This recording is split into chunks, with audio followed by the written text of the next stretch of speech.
Donc je passe la parole à Claudina, que je ne connais pas, que je ne connais... Enfin si, je connais un peu maintenant, on s'est vu pour la première fois tout à l'heure. Et j'ai fait sa connaissance via la pétition, puis ensuite via le courage qu'elle a eu de mettre son nom au bas de la lettre, envoyée par le ministère. Et depuis 10 jours, on s'échange des argumentaires, voilà, et qu'elle mérite en plus de maîtriser l'anglais, d'après ce que j'ai compris. Voilà.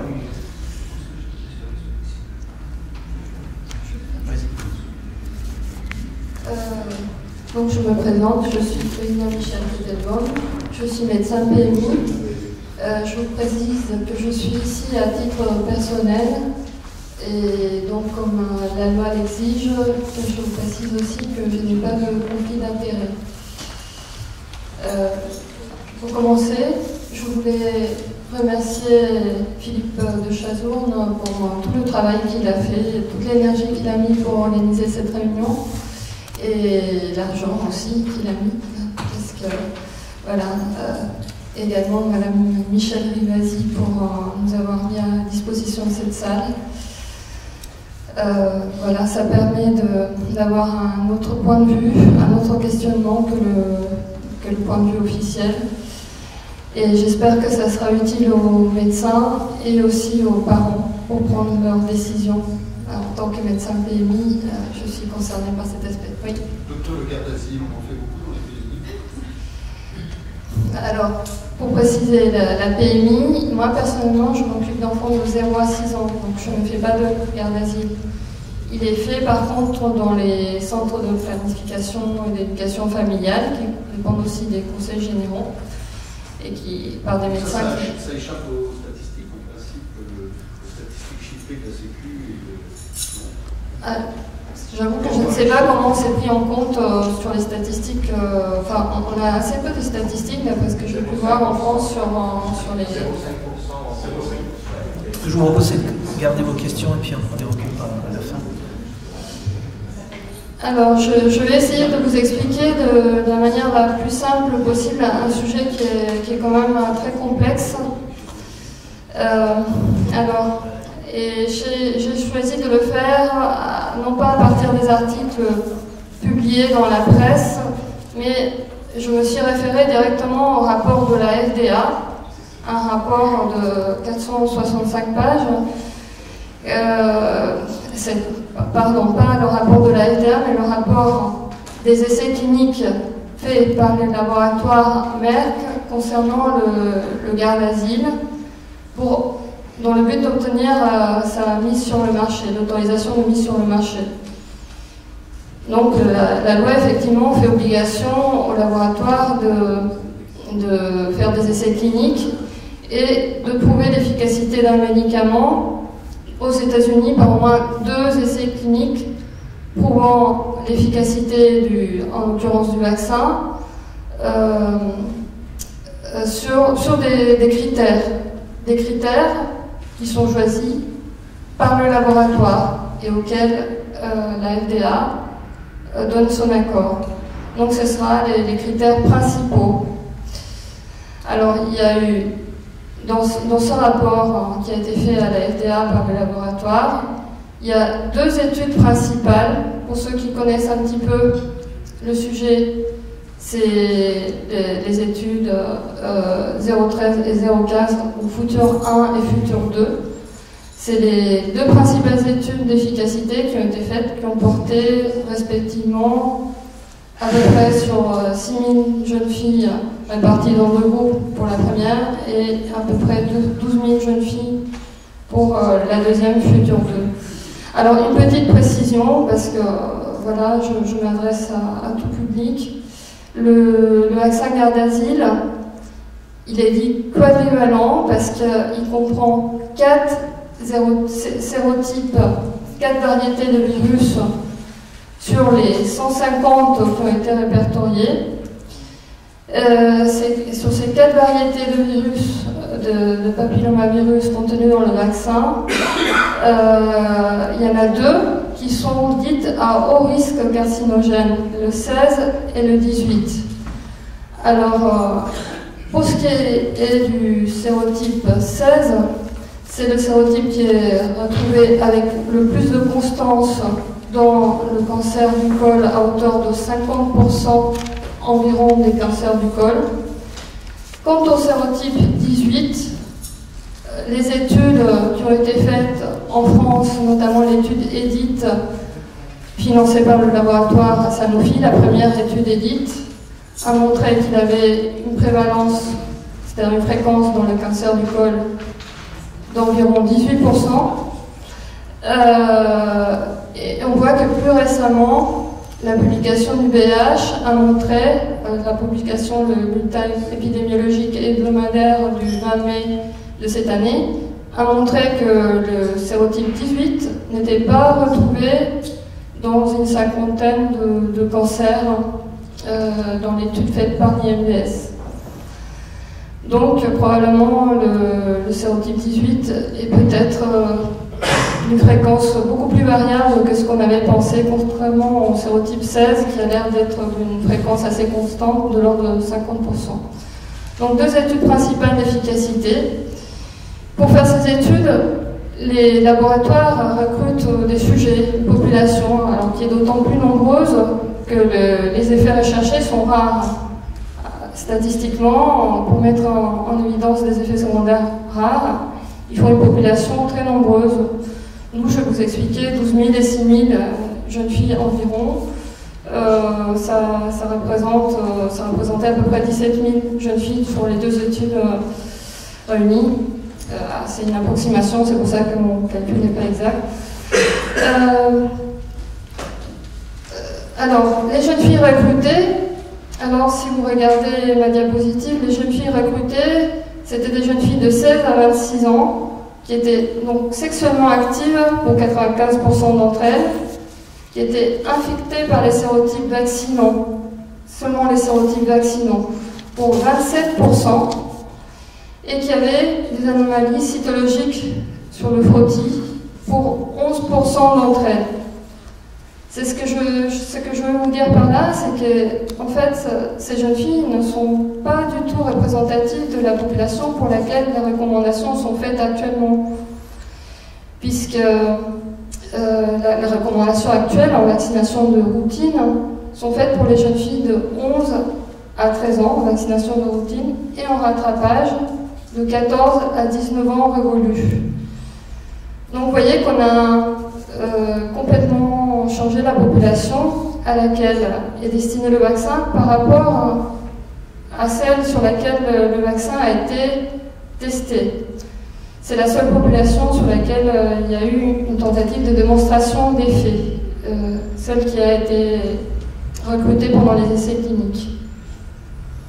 Alors les critères principaux pour le CCU, c'est-à-dire cancer du col utérin et les infections, s'avèrent être non pertinentes cliniquement.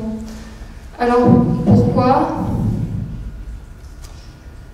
Parce que, en fait, le laboratoire a choisi comme critère principal l'effet sur le vaccin. Pour les infections et les lésions précancéreuses que Alain Sierry vous a présentées tout à l'heure, c'est-à-dire le CIN, uniquement sur les sérotypes vaccinaux. Or, qu'est-ce que veulent les mamans quand elles font vacciner les enfants?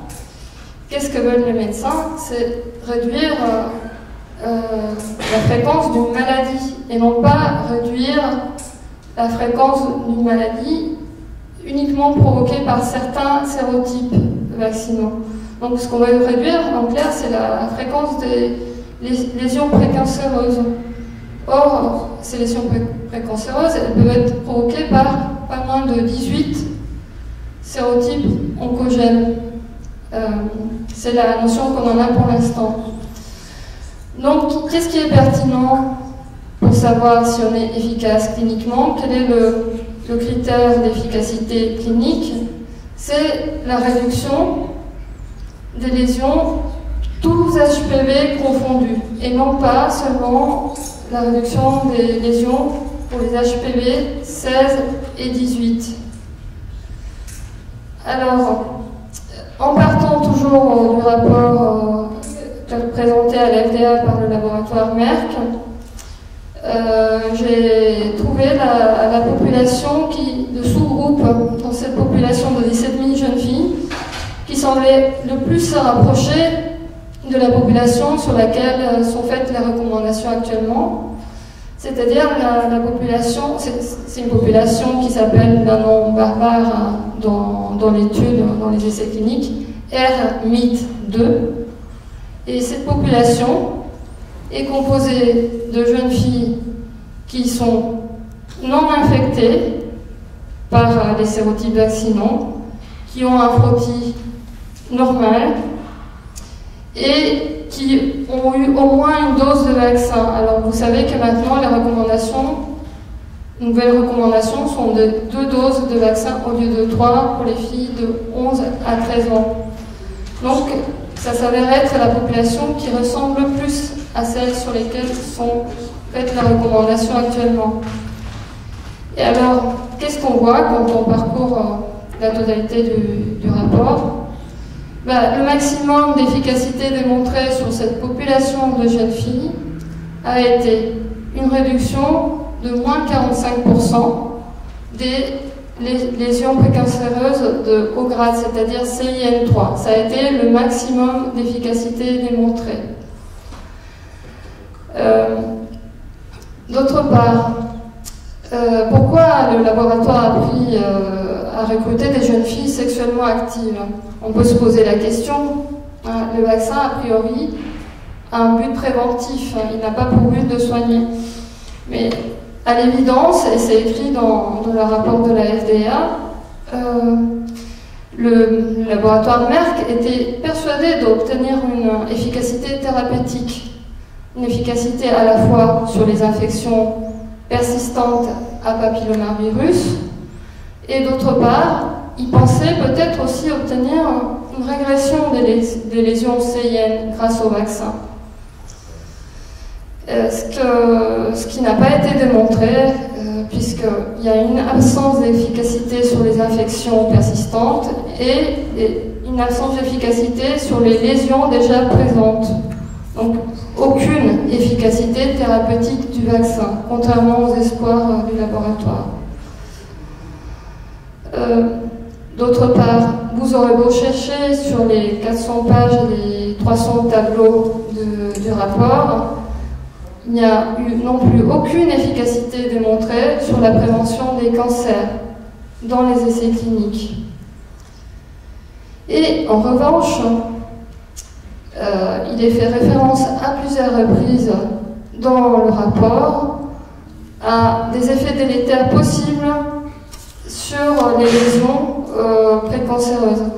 À savoir que pour les jeunes filles qui étaient déjà infectées par le papillomavirus, plus exactement, pour ceux qui comprennent cette terminologie, pour les jeunes filles PCR+ et séropositives, il y aurait eu peut-être une augmentation des lésions précancéreuses dans cette population de jeunes filles, mais à un niveau non significatif. Ou plus exactement, l'étude manquait de puissance, c'est-à-dire que le nombre de jeunes filles n'était pas assez nombreux pour qu'on puisse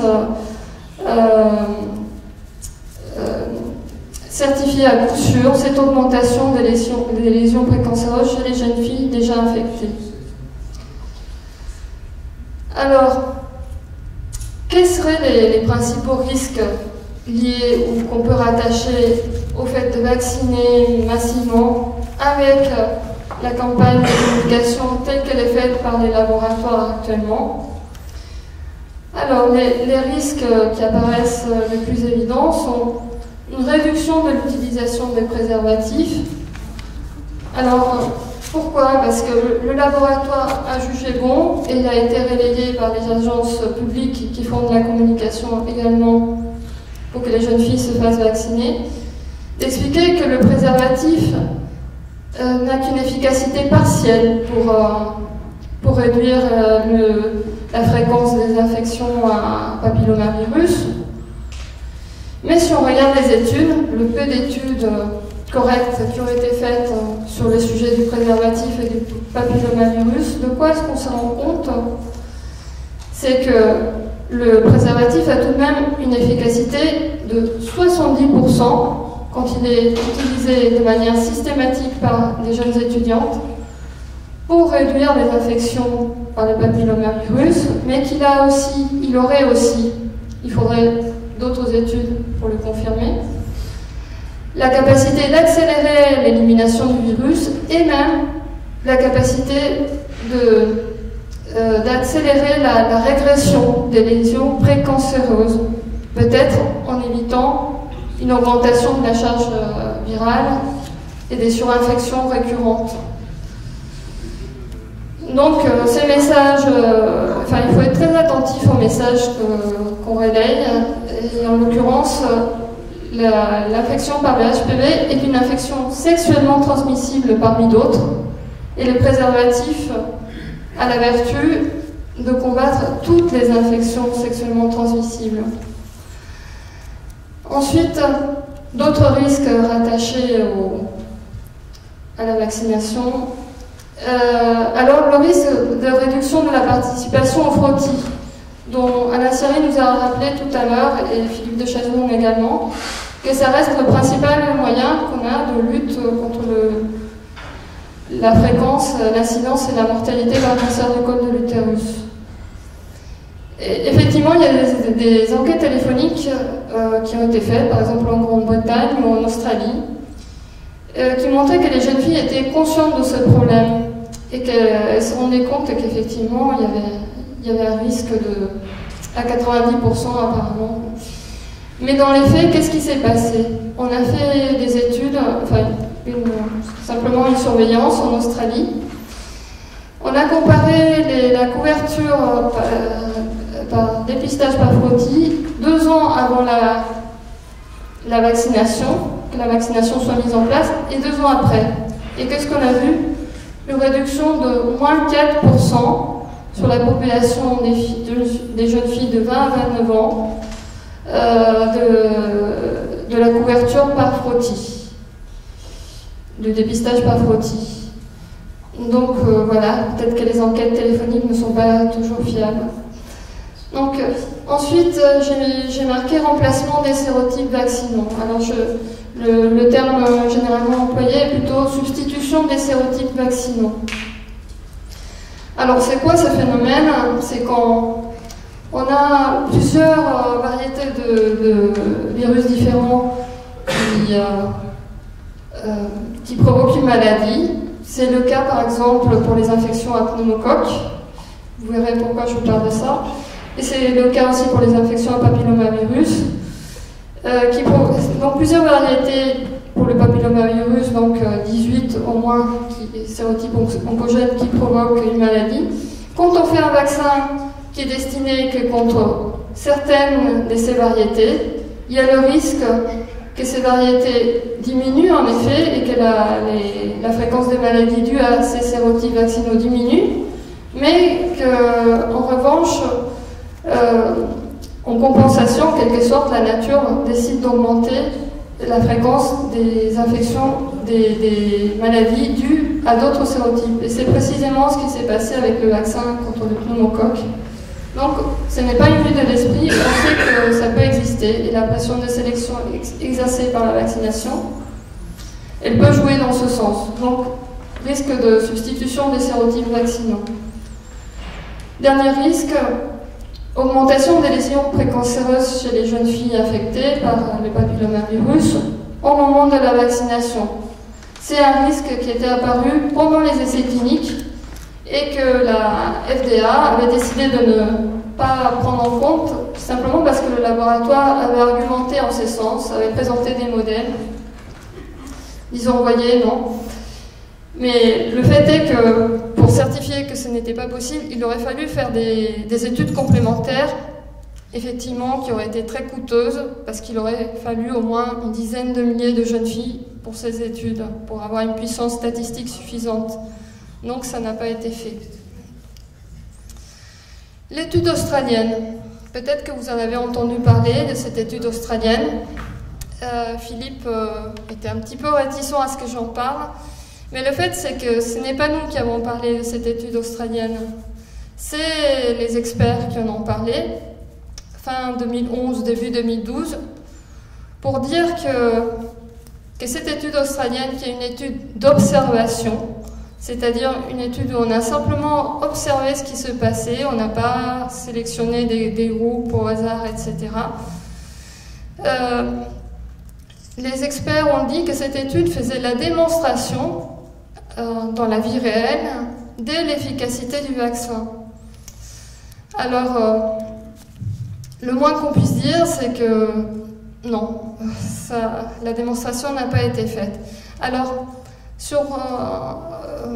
comment s'est déroulée cette étude pour expliquer un petit peu le débat à ce sujet? En fait, dans la province de Victoria, en Australie, des registres rigoureux sont tenus sur les dépistages par frottis et aussi sur les résultats des biopsies qui sont faites lors des colposcopies. Et donc des médecins ont décidé de relever tous les résultats des registres qui concernaient toutes les jeunes femmes de la province de Victoria pendant 4 ans avant la mise en place de la vaccination et pendant 3 ans après la mise en place de la vaccination. Mais qu'est-ce qui se passe dans l'état de Victoria en Australie comme ailleurs? C'est que le dépistage n'est recommandé qu'après l'âge de 20 ans. C'est pour ça que les jeunes filles de moins de 18 ans ou de moins de 20 ans ne sont pas régulièrement dépistées.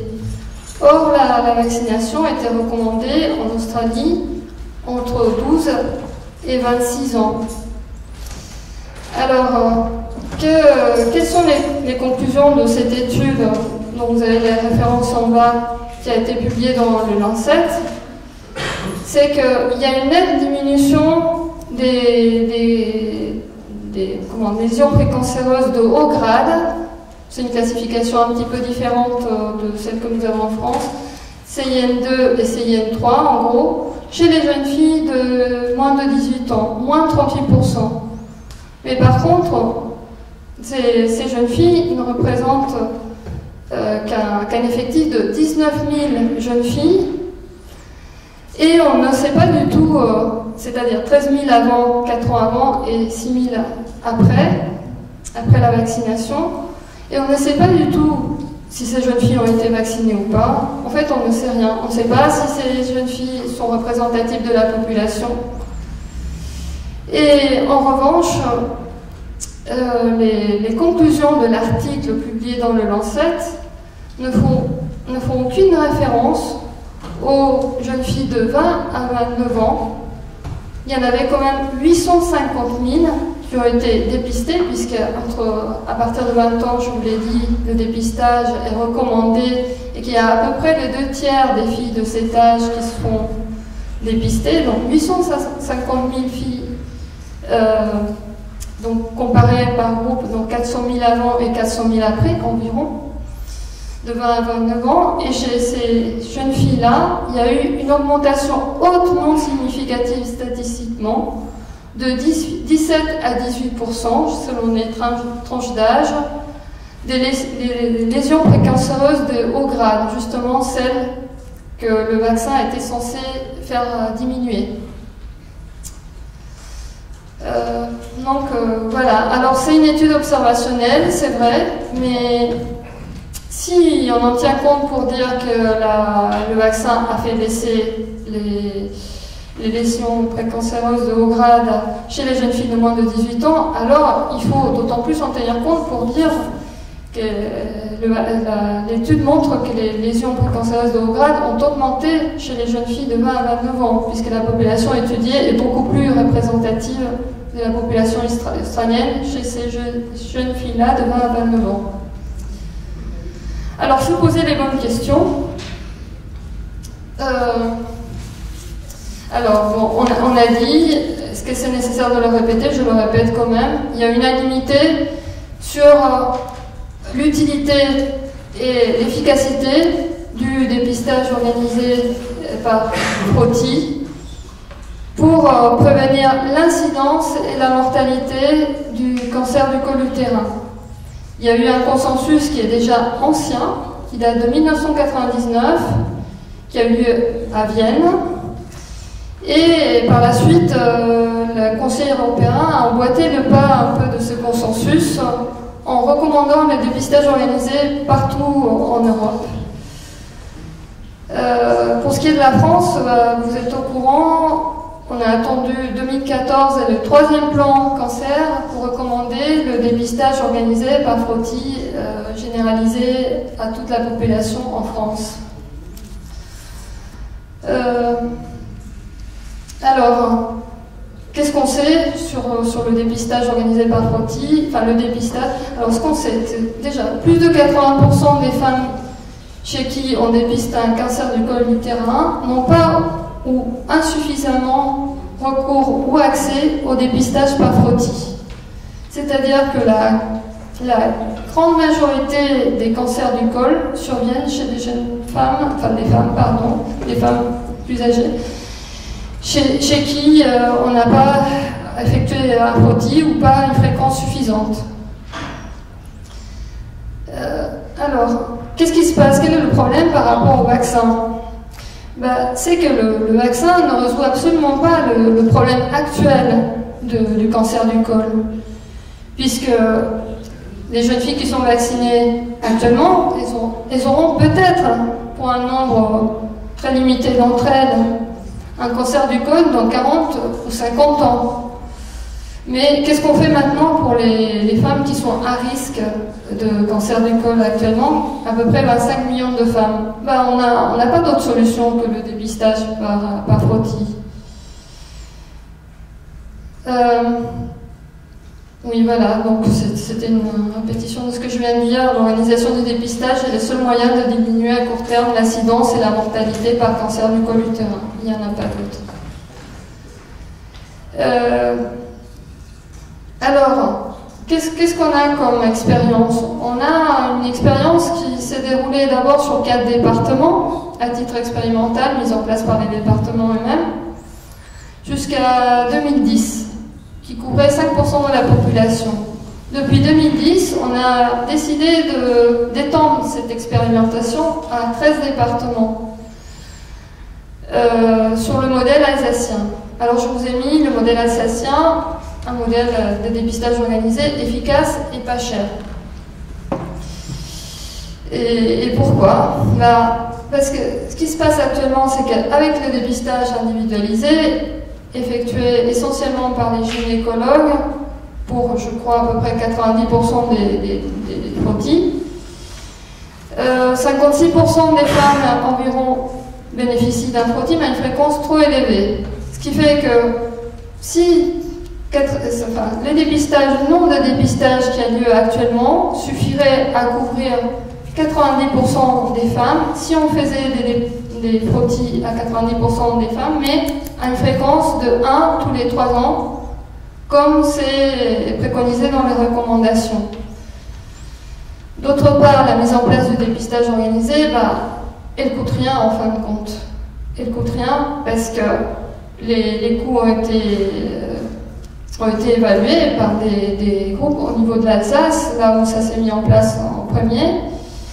Et donc, les coûts par femme, c'est 1,2 € par femme à dépister, quelle que soit par femme et par an à dépister. Et ce coût est largement compensé par la régulation des frottis, c'est-à-dire par le fait de faire moins de frottis superflus. Donc il n'y a pas de coût du dépistage organisé, c'est juste une question de volonté politique.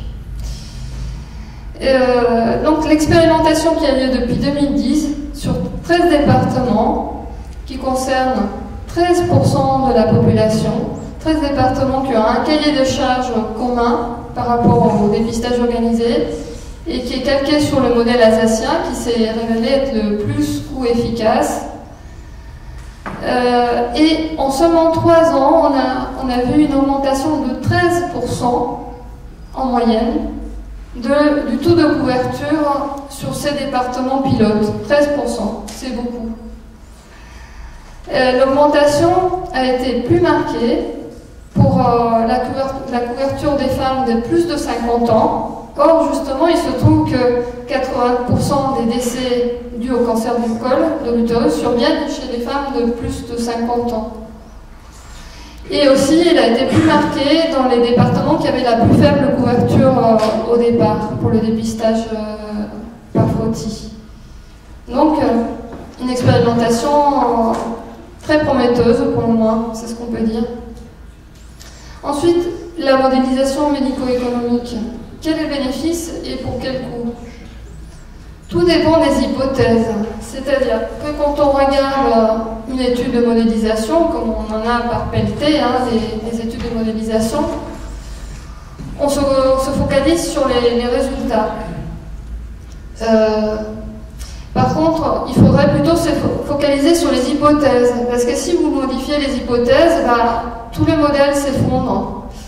Donc, il y a une modélisation qui a été faite sur le rapport coût-bénéfice du vaccin quadrivalent, donc le Gardasil par l'IMS en 2007.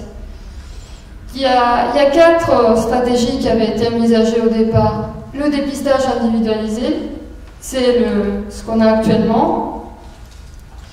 Le dépistage organisé seul, le dépistage organisé plus la vaccination et la vaccination seule.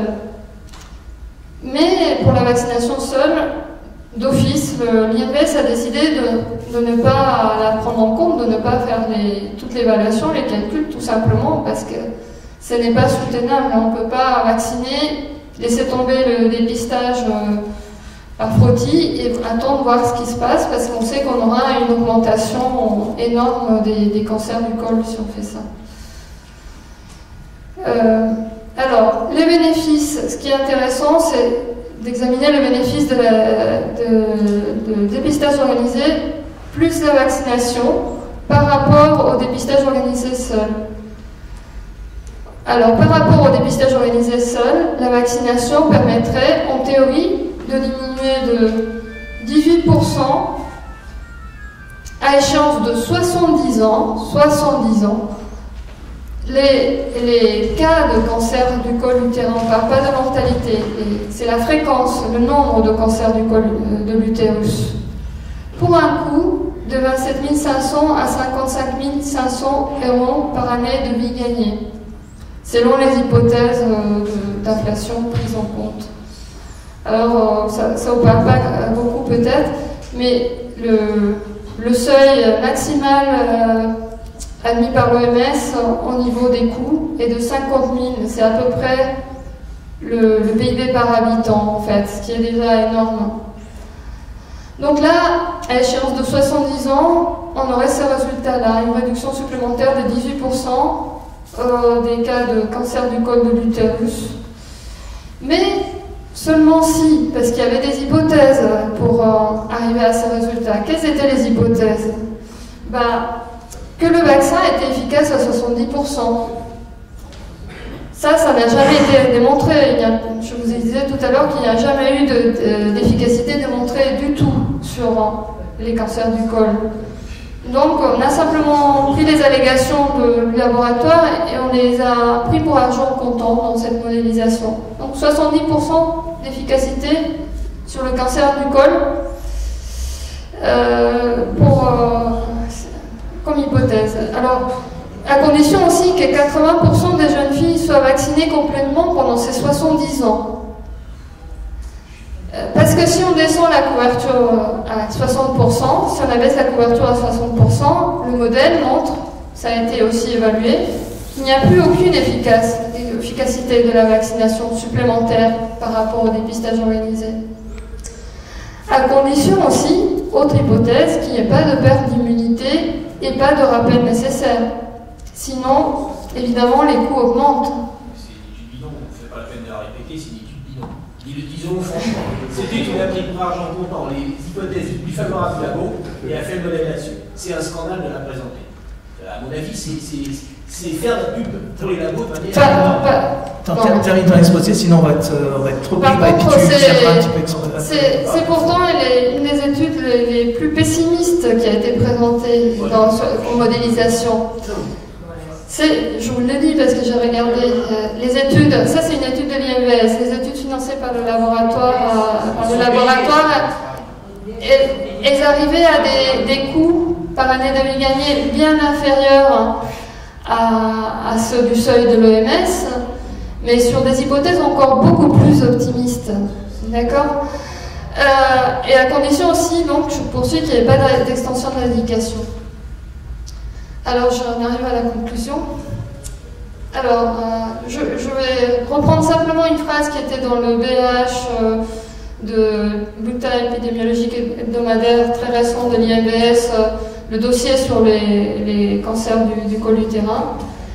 Le facteur de risque le plus important du cancer du col est l'absence de dépistage, y compris chez les jeunes filles vaccinées. Ça, c'est l'IMBS qui le dit. Et ça me paraît une excellente conclusion. Alors, doit-on attendre 70 ans, dépenser beaucoup d'argent et faire courir des risques aux jeunes filles pour un bénéfice totalement hypothétique? Je reste sur ce point d'interrogation. Merci beaucoup, Claudina. Il y a encore 4 personnes à intervenir. En fait, il y a un seul PowerPoint. Ensuite, j'aimerais quand même que Gérard Delpine s'exprime un petit peu. J'aimerais que Nicole Delépine s'exprime un petit peu et que Madame Rivasi s'exprime un petit peu.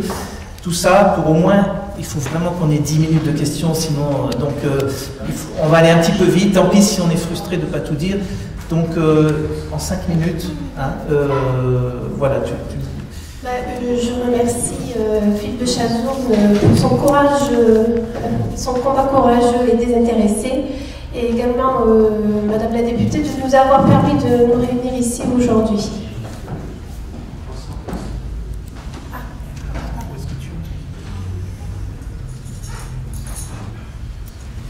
Alors, je suis médecin généraliste et mariée à un ORL cancérologue qui un jour est revenu d'un colloque récemment où on devait parler de cancer ORL, et là il était un petit peu apostrophé. On leur avait donc distribué une plaquette réalisée par les laboratoires Merck, et pendant toute la journée on n'a parlé que du papillomavirus.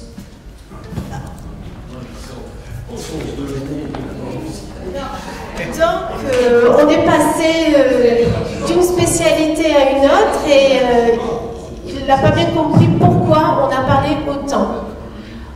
Alors, ce qui est important aussi, c'est qu'on grossit tellement les choses, on a l'impression que finalement, maintenant, le problème de papillomavirus atteint tous les organes, y compris ORL.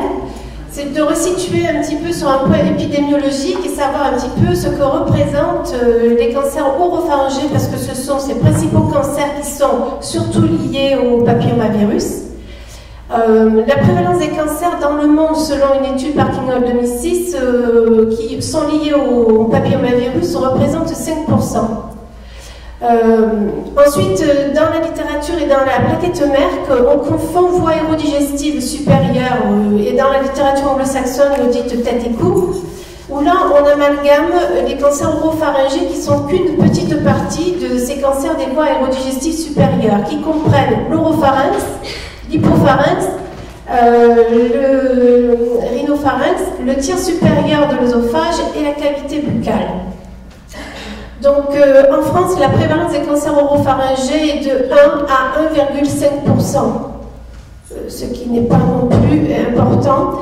Donc, 15% de l'amygdale. Pourquoi je parle de l'amygdale? Parce que finalement, l'intérêt, c'est de parler de ce cancer-là qui est le plus... dans lequel on retrouve le plus fréquemment le virus papillomavirus. Le papillomavirus. 90% de ces cancers sont des carcinomes épidermoïdes.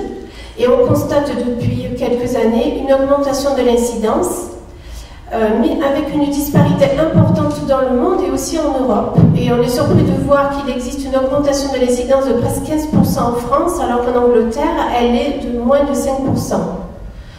Le type retrouvé aussi un peu pareil que pour le col de l'utérus et le type 16, à plus de 50% dans les cancers oropharyngés. Il ne faut pas oublier, même si toute la journée de cette présentation on n'a parlé que du papillomavirus, que c'est bien l'intoxication alcoolo-tabagique le facteur causal majeur du cancer des voies aérodigestives supérieures.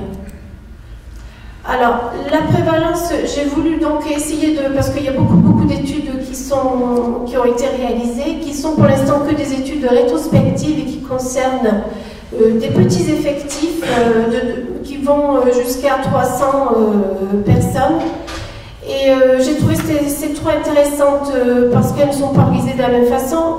La première s'est déroulée sur plusieurs pays en Europe du Nord, où là on a on a retrouvé 160 personnes qui donc faisaient un cancer oropharyngé. Alors cette étude est citée aussi dans la plaquette, pardon, comme annonçant un chiffre de prévalence entre 20 et 30%. Quand on lit l'étude en entier, on se rend compte qu'on a retrouvé que 9 cancers oropharyngés papillomavirus positifs.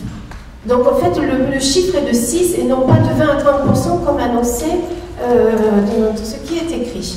Donc d'où l'importance effectivement de bien maîtriser l'anglais, de passer énormément d'heures, parce que quand on nous apporte une information dans un colloque comme ça, où on a énormément de références, plus de 100 références, on se dit que le travail est sérieux, et finalement quand on va piocher l'information, elle n'est pas ce qu'on nous a donné réellement.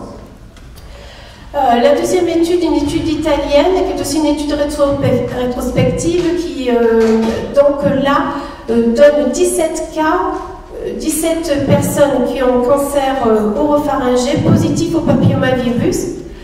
Ça fait moins de 20% aussi de prévalence de cancer lié à l'HPV. Et alors la troisième étude qui est aussi intéressante parce qu'elle montre effectivement un taux très important de 70%. C'est une étude sur 100 patients porteurs de cancer oropharyngé versus population contrôle de 200 personnes sans cancer. Elle est réalisée à Baltimore. Alors je suis allée voir pourquoi 70% s'il n'y avait pas un biais de sélection des patients recrutés. Parce que toutes les études sont à peu près égales. Les taux sont entre 20 et 30% de prévalence effectivement. Pourquoi celle-ci 70? Il se trouve que Baltimore, c'est le centre national de référence de prise en charge des maladies dues aux problèmes toxiques, donc substances psychoactives licites et illicites. Et donc là, je me suis posé la question, et d'ailleurs dans cette étude, c'est la seule que j'ai pu voir, parce qu'il y en a plein d'autres que je n'ai pas pu lire, c'est la seule qui prend en compte dans les facteurs de risque, en plus de l'alcool et du tabac, le cannabis. Et je me suis posé la question, pourquoi le cannabis ne fait pas partie des critères retenus dans les études, puisque c'est quand même une substance qui est en augmentation constante. Nous, dans les pays développés depuis une vingtaine d'années, ou 30 ans même, donc avec une exposition des gens aux consommateurs depuis 30 ans qui ont le temps de faire un cancer, lié entre autres au cannabis, et qui par contre est en pleine expansion dans les pays en voie de développement. Alors, déjà, on se rend compte que les résultats sont non concordants quant à la fréquence du virus retrouvé dans ces cancers oropharyngés, que l'effectif est faible, que d'autant plus, selon les études, le territoire anatomique n'est pas forcément le même. Les populations sont soit très étendues sur plusieurs pays, soit vraiment dans une ville, dans un centre très particulier. Alors, le virus, est-ce que c'est un facteur causal des cancers oropharyngés ou juste un marqueur?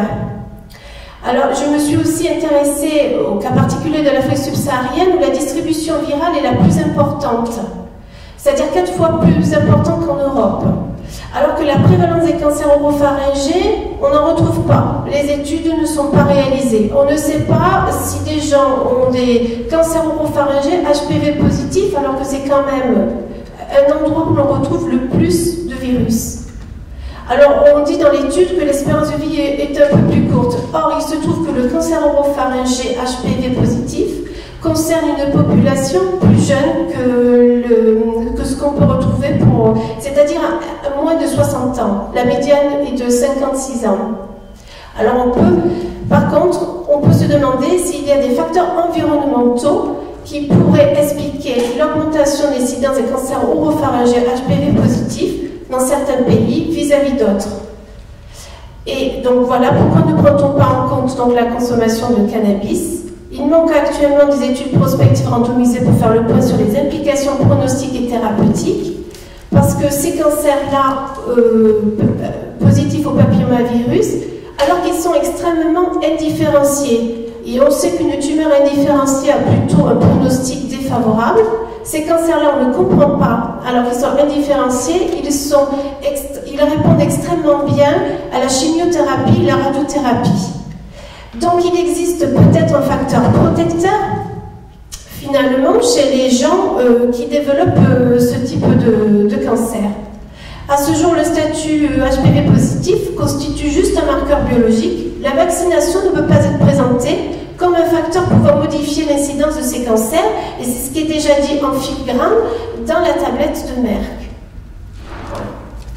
Merci. Merci beaucoup. Merci beaucoup Florence. Vous avez bien compris, le but c'était l'augmentation des indications. Nous aurions eu un gastro-entérologue sur Paris aujourd'hui, il nous aurait raconté pour l'ANAS, l'anus. Je suis déjà l'ananas à Réunionnais. L'anus, puis le dermatologue, pourquoi pas, certainement des basocellulaires, des lésions, et puis le neurologue, parce qu'un jour on va nous dire que le HPV est responsable de la maladie d'Alzheimer, etc. etc. Le but d'avoir fait parler Florence, c'est que c'est la réalité, hein, c'est ce que donc subit tous les ORL, j'imagine, qui ont été au congrès, et que subiront encore, et puis par ces leaders d'opinion, ça va être détalé à l'ensemble des ORL de France, et ensuite aux généralistes, et donc pour réciter la prescription.